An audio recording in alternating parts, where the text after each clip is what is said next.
지난 한 해 힘들게 이끌었던 자영업자분들 또 올해는 청룡의 기운을 받아서 높게 높게 떠오르시길 기원해 보도록 하겠습니다. 새해가 시작됐지만 또 세무 업무 아직 마무리되지 않았는데요. 이제 2023년 2기 부가가치세 신고 납부를 이제 이번 달 진행하게 됩니다. 네, 정부에서 알아서 계산해주면 그대로 내면 되겠지 하면은 좀 큰 코 다칠 때도 있습니다. 특히 지난해 새롭게 사업을 시작하신 분들 오늘 저희가 알려드리는 정보만 알고 있어도 절세의 시작이라고 할 수 있겠는데요. 부가가치세 신고와 납부까지 꼭 필요한 부분 한번 알아보도록 하겠습니다. 오늘은 이경호 세무사 자리했습니다. 어서 오세요. 어서 오세요. 이번 달 부가가치세 신고 납부 기간 요게 상황에 따라 신고 기간도 좀 다르다면서요? 네, 조금씩 사업자별로 조금씩 달라지고 있습니다. 예, 우선 부가가치세에서는 사업자를 크게 일반과세자와 간이과세자로 나누고 있는데요. 우선 일반과세자부터 살펴보면 과세 기간은 기본적으로 1기와 2기로 나눌 수가 있습니다. 1기는 1월부터 6월까지를 말하고요. 네. 2기는 7월부터 12월까지 말을 하는데요. 각 기수별로 다음 달 25일까지 신고 납부하셔야 합니다. 그리고 이 각 과세 기간별로 최초 3개월인 1월부터 3월 그리고 7월부터 9월까지를 예정 신고 기간이라고 해서 세액을 미리 신고하고 납부하셔야 되는데요. 네. 다만 이 개인 사업자라던가 아니면 소규모 법인 사업자 같은 경우에는 별도의 신고를 하지 않고 직전 과세 기간 납부세액의 50%를 고지서를 통해서 납부하시면 됩니다. 그리고 간이과세자를 또 살펴보면요. 과세 기간은 이 납세 편의를 위해서 1월부터 12월까지를 과세 기간으로 두고 1년에 딱 한 번만 신고 납부하시면 됩니다. 근데 그중에 1월부터 6월까지를 예정 부과 기간이라고 해서 전년도 납부세액의 50%를 고지서를 통해서 미리 납부하시면 됩니다. 그리고 이제 과세 기간 중에 개업을 하시거나 네. 폐업을 하시는 경우에는 과세 기간이 조금씩 달라질 수가 있는데요. 네. 우선은 개업을 하신 분들은 개업일에서 개업일이 속하는 과세 기간의 종료일까지를 한 과세 기간으로 두고 신고 납부하시면 되시고요. 폐업을 하시는 분들 같은 경우는 폐업일이 속하는 과세 기간의 개시일로부터 그 폐업일까지를 이 한 과세 기간으로 보게 돼 있습니다. 그래서 예를 들어서 1월 15일 날 이제 폐업을 한다고 가정을 했을 때는 네. 과세 기간은 1월 1일부터 1월 15일까지를 한 과세 기간으로 두고요. 다음 달 25일인 2월 25일까지 신고 납부를 하셔야 합니다. 네. 경기 불황으로 좀 어려움 겪고 있는 뭐 영세 자영업자라든지 소상공인들은 또 세금 납부 기한이 연장된다면서요? 네, 지난 4일에 정부에서 개최한 그 민생 토론회에서 국세청장이 보고한 내용에 따르면 납부기한 연장에 대한 내용이 담겨 있습니다. 예. 경기 영향을 많이 받게 되는 건설 제조업이라든지 영세 사업자가 많은 음식 숙박업 종사자 중에서 약 120만 명을 선정해서 작년 2기분 부가가치세 납부 기한을 1월에서 3월로 2개월 정도 연장이 되고 그리고 법인세 납부 기한을 3월 말에서 6월 말일까지 3개월 연장될 것으로 알려지고 있는데요.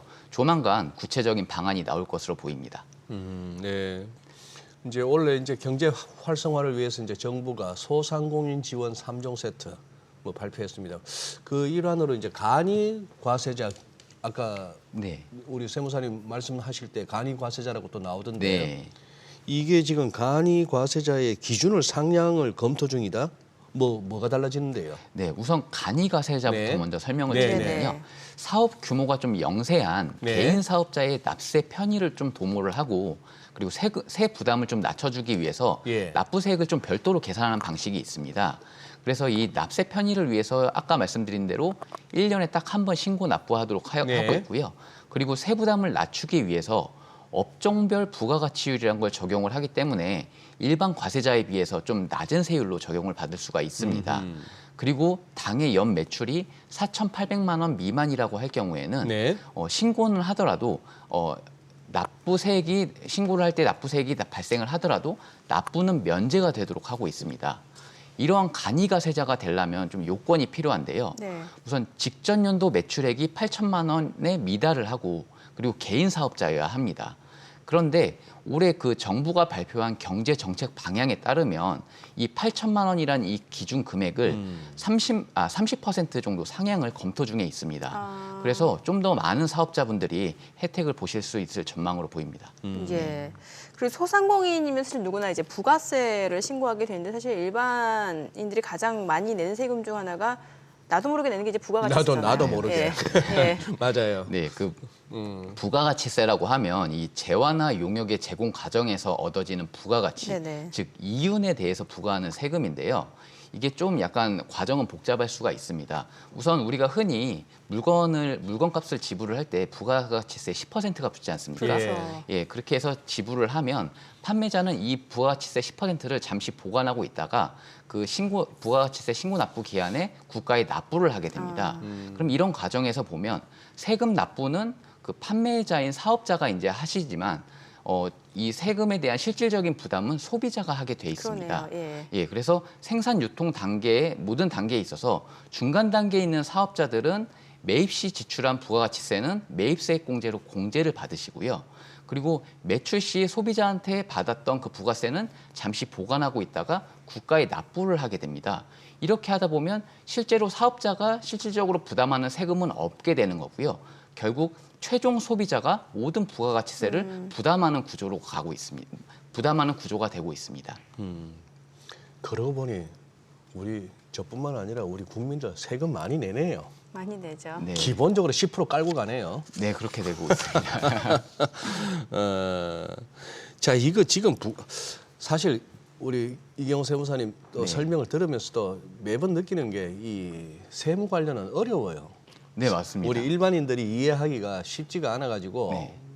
지금 요즘 그래도 많은 정보들이 있기 때문에 네. 세금에 대해서 많은 상식들을 가지고 있습니다만 실제로 이거를 진행함에 있어서 여러 가지 세무 신고나 이런 데에서는 현실적으로 모든 거를 다 이제 그 신고나 이런 걸 직접 하시기는 쉽지는 않은 맞아요. 상황입니다. 네. 예, 원래 종전에도 부가가치세를 포함해서 예. 모든 국세는 이제 홈택스를 통해서 직접 신고와 납부가 가능은 합니다만 예. 직접 신고를 할 때는 일정 수준 이상의 그 세무 지식을 좀 요하기 때문에 현실적으로 자영업자분들께서 직접 신고를 한다는 것은 굉장히 어려워하는 상황입니다. 그런데 작년부터 홈택스에서는 세금 비서 서비스라는 그런 서비스를 제공을 하고 있는데요. 네. 이 단계별 질문에 답변만 하게 되면 복잡한 신고서가 자동으로 작성되는 서비스입니다. 예, 그래서 이를 통해서 직접 신고가 좀 더 수월해진 면이 있습니다. 좀 쉬워졌어요. 예. 홈택스 들어가면 머리 아프던데. 네, 너무 어떻게 보면 신고하는 세목도 방대하고 그 안에서 있는 그런 신고 절차라든지 이런 게 네. 굉장히 복잡하기 때문에 많이 어려움들을 겪었습니다만 그 와중에 이제 세금 비서 서비스라는 것이 이제 개발이 돼서 많이 작년부터 이제 런칭이 됐는데요. 굉장히 많이 도움을 받고 있습니다. 그런데 올해는 그 대상자를 확대해서 더 많은 사업자분들께서 혜택을 받으실 수 있을 것 같습니다.